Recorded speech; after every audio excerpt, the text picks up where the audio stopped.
My name is Jordan Smallwood, and I'm a senior marketing major at Howard University in Washington, D.C., and I intend on graduating May 2013. I guess what influenced me most to attend an HBCU, it was kind of interesting. I didn't want to attend an HBCU at all. I did not want to go. In fact, when I talk to people, I always tell them that I was literally this close to going to Duke. I did the HBCU college tour. And while the college tour didn't necessarily influence me towards or away from an HBCU, it definitely did help me realize that, okay, this is what other HBCUs look like. It gave me a greater body of work to make a greater decision. In fact, for me choosing Howard, I didn't even want to go to Howard. If I was going to go to HBCU, I was not going to choose Howard, especially because both my parents went there. So I was really trying to avoid doing what they did just because they wanted to do it, but my parents were really supportive. They didn't force me to go to Howard. We went there, and what's interesting is as soon as I stepped foot on campus at Howard, now mind you, this is after visiting, your UCLA's, USC, Stanford, Duke, University of Maryland, University of North Carolina.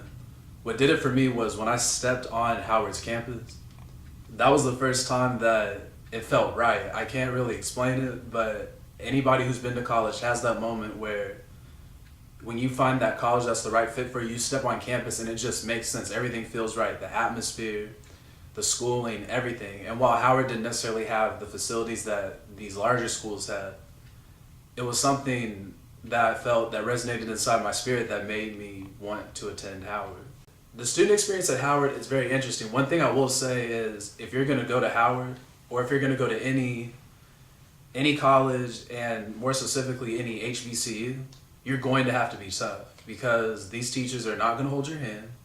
They're not going to sit and tell you, oh, everything's going to be okay, because frankly, they have more students to worry about. You're not the only one that's at school. So if you go to college expecting to be coddled, that's not how it works. Now, that doesn't mean that the teachers aren't accommodating. It just means that there's some stuff you're going to have to do on your own. So what I liked about Howard was, what I liked and didn't like was that while it was hard and sometimes I felt like people weren't being as helpful, it caused me to look inside myself and to self-motivate, which are good skills that you're going to need as an adult, because you're not going to have somebody all the time who's going to sit and tell you, hey, you need to go do this, now you need to go do this, and now you need to go do this.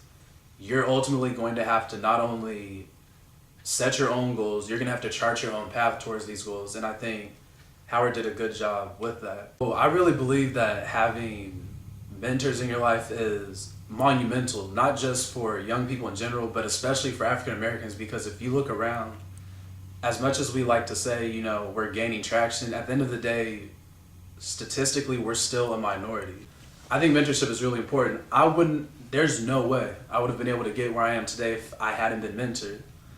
If somebody hadn't come up to me throughout the years, because even though your parents are going to tell you what you need to do, let's be honest, when you're young, you don't listen to your parents for the most part. A lot of it isn't one ear and out the other because you haven't experienced it. So for me, what helped me grow up were mentors I had at key stages of life. When I was in elementary school, and particularly as an African American, I had a PE teacher that she took an interest of me, and she's a lifelong mentor of mine. Then when I got to junior high, I gained a mentor who eventually became one of my football coaches. Then in high school, I gained, coaches, older people who were in college who were trying to help me out.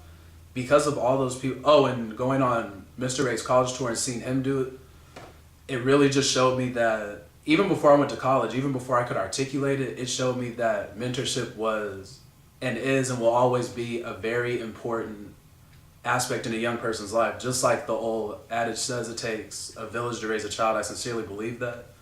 And what's interesting is from going on Mr. Ray's college tour and seeing how he took an interest not just in the top students, but also in the students who weren't achieving as highly, it let me know that everybody deserves a chance and everybody can turn their life around.